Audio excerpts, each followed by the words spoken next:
ಈ ಕೃಷಿ ಭಾಗ್ಯ ಯೋಜನೆ, ಕೃಷಿ ಭಾಗ್ಯ ಅಂತ ಒಂದು ಕಾರ್ಯಕ್ರಮ ಇತ್ತು ನಾರಾಯಣ ಸ್ವಾಮಿ, ಗೊತ್ತಾದ್ ನಿಮ್ಗೆ? ಅದೇನ್ ಮಾಡಿದ್ರಿ ಹಿಂದಿನ ಸರ್ಕಾರದವರು? ನಿಲ್ಸ್ಬಿಟ್ಟಿದ್ರಿ. ಕೂತ್ಕೊಳ್ರಿ, ಕೇಳಿ ಆಮೇಲೆ ಕೇಳಿಯಪ್ಪ. ರೈತ 4,000 ಆಗ್ತಾ ಇದೆ, ನಿಲ್ಸ್ಬಿಟ್ರಿ ನೀವು. ಅದ್ರ ಬಗ್ಗೆ ಹೇಳಿ. ಅದು ಹೇಳೋಣ, ಅದನ್ನ ಅದಕ್ಕೂ ಉತ್ತರ ಕೊಡ್ತೀನಿ ನಾನು. ಇದಕ್ಕೆ ಕೇಳಪ್ಪ ತಮ್ಮ,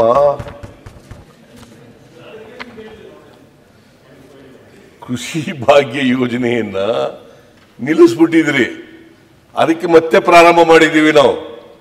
ಅದಕ್ಕೆ 100 ಕೋಟಿ ಕೊಡ್ತಾ ಇದ್ದೀವಿ. ಅಲ್ಲ ಸುಮ್ಮನೆ ನಿಮ್ಗೆ ನಿಮ್ಮ ಒಪ್ಪಿಗೆನೆ ಪಡ್ಕೋಬೇಕಲ್ಲಪ್ಪ. ನಿಮ್ಮ ಒಪ್ಪಿಗೆ ಇಲ್ಲೇ ನಾವು ಕೊಡಕ್ಕೂ ಬರಲ್ಲ, ಖರ್ಚು ಮಾಡಕ್ಕೂ ಆಗೋದಿಲ್ಲ. ಸಹಮತ ಇದೆ ನಮ್ದು. ರೈತರಿಗೆ ಏನ್ ಕೊಟ್ಟರು ಸಹಮತ ಇದೆ ಸರ್, ರೈತರಿಗೆ ಏನ್ ಕೊಟ್ಟರು ಸಹಮತ ಇದೆ, ಬಡವರಿಗೆ ಏನ್ ಕೊಟ್ಟರು ಸಹಮತ ಇದೆ. ಮುಖ್ಯಮಂತ್ರಿಗಳೇ, ರೈತರ ಕಡಿತ ಮಾಡಕ್ ಹೋಗ್ಬೇಡಿ ಅಷ್ಟೇ. I welcome it. ಮುಖ್ಯಮಂತ್ರಿಗಳೇ, ಫ್ಯಾಕ್ಟ್ಸ್ ಗೊತ್ತಾಗಬೇಕಾ ಬೇಡ ನಿಮಗೆ? ನಿಮಗೆ ಗೊತ್ತಿರಬಹುದು, Narayana Swamy is a very intelligent man, ಗೊತ್ತಾಗಿರ್ಬಹುದು. ಬೇರೆಯವ್ರಿಗೆ ಗೊತ್ತಿಲ್ಲ ಹೇಳ್ಬೇಕಾ ಬೇಡ? ಅಲ್ಲ, ನಾರಾಯಣ ಸ್ವಾಮಿ ಅವ್ರ ನಮ್ಮ ಮನಸ್ಸೊಳಗೆಲ್ಲ ಗೊತ್ತಾಗಿದ್ಯಾ? ನಿಲ್ಸಿದ್ದು ನಾವು ಅನ್ನೋದು ಅಡ್ಮಿಟ್ ಮಾಡ್ಕತಿಯಾ? ಅಡ್ಮಿಟ್ ಮಾಡ್ಕತೀರೇನ್ರಿ? ಅದಕ್ಕೆ 100 ಕೋಟಿ ಕೊಡ್ತಾ ಇದ್ದೀವಿ. ಅದನ್ನ ಹೇಳಿದೆ ನಿಮ್ಗೆ. ನೀವು ಇದು ಪ್ರಾರಂಭ ಮಾಡಿದ್ರಿ, ನಾವೆಲ್ಲ ಸ್ವಾಗತ ಮಾಡ್ತೀವಿ. ಕೃಷಿ ಭಾಗ್ಯ ಪ್ರಾರಂಭ ಮಾಡಿದ್ರಿ, ಸ್ವಾಗತ ಮಾಡ್ತೀವಿ. ಆದ್ರೆ ನಮ್ ರೈತರಿಗೆ 4,000 ರೂಪಾಯಿ ಕೊಡೋದನ್ನ ನಿಲ್ಲಿಸ್ಬಿಟ್ರಿ, ಡೀಸೆಲ್ ಕೊಡೋದನ್ನ ನಿಲ್ಲಿಸ್ಬಿಟ್ರಿ. ಆಮೇಲೆ ಕೃಷ್ಣಕ್ಕೆ 1 ಪೈಸಾ ಕೊಡ್ಲಿಲ್ಲ, ಆದಾಯಿಗೆ 1 ಪೈಸಾ ಕೊಡ್ಲಿಲ್ಲ.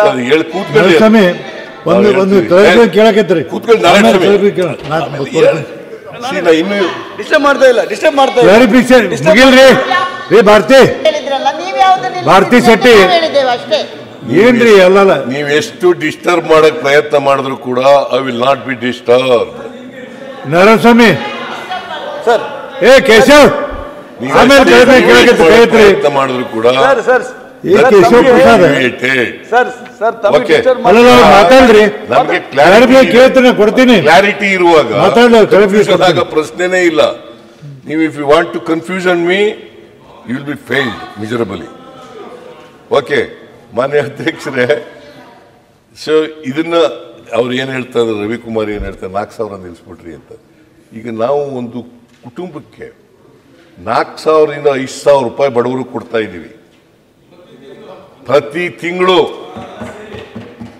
ವರ್ಷಕ್ಕೆ 50,000ದಿಂದ 60,000 ಕೋಟಿ ಕೊಡ್ತಾ ಇದ್ದೀವಿ. 60,000 ರೂಪಾಯಿ ಕೊಡ್ತಾ ಇದ್ದೀವಿ.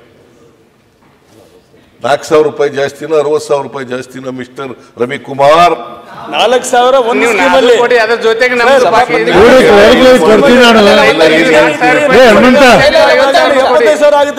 ಸ್ವಾಮಿ ಅವ್ರಿಗೆ ಯಾಕೆ ಮಾತಾಡಿ, ಈ ಕಡೆ ಮಾತಾಡಿ, ನೀವು ಈ ಕಡೆ ಮಾತಾಡಿ.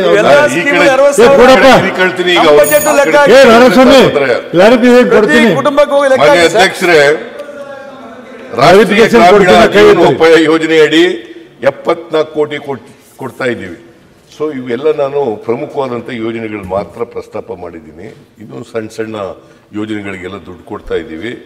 ಅದೆಲ್ಲ ಸೇರಿ ಕೇಂದ್ರ ಸರ್ಕಾರ ಬರೋದು ಮತ್ತು ಇದರಿಂದ ಮಾಡ್ತಕ್ಕಂಥದ್ದು, ರಿಸರ್ವ್ ಫಂಡ್ನಿಂದ ಮಾಡ್ತಕ್ಕಂಥ ದುಡ್ಡು ಎಲ್ಲ ಸೇರಿ 3,542 ಕೋಟಿ ರೂಪಾಯಿಗಳಿಗೆ ಒಪ್ಪಿಗೆ ಕೊಡಬೇಕು ಅಂತೇಳಿ ಪೂರಕ ಅಂದಾಜುಗಳನ್ನು ನಿಮ್ಮ ಮುಂದೆ ಮಂಡಿಸಿದ್ದೀವಿ. ದಯಮಾಡಿ ಸದನ ಇದಕ್ಕೆ ಒಪ್ಪಿಗೆ ಕೊಡಬೇಕು ಅಂತೇಳಿ ನಿಮ್ಮಲ್ಲಿ ಮನವಿಯನ್ನ ಮಾಡಿದೆ. ಯಾರಾದರೂ ಚರ್ಚೆ ಮಾಡಿ. ಅರುಣ್ ಕೊಡ್ರಿ ರವಿ, ಅಲ್ಲಿ ಕೈ ಎತ್ತಾರೆ, ಎಲ್ಲಾರು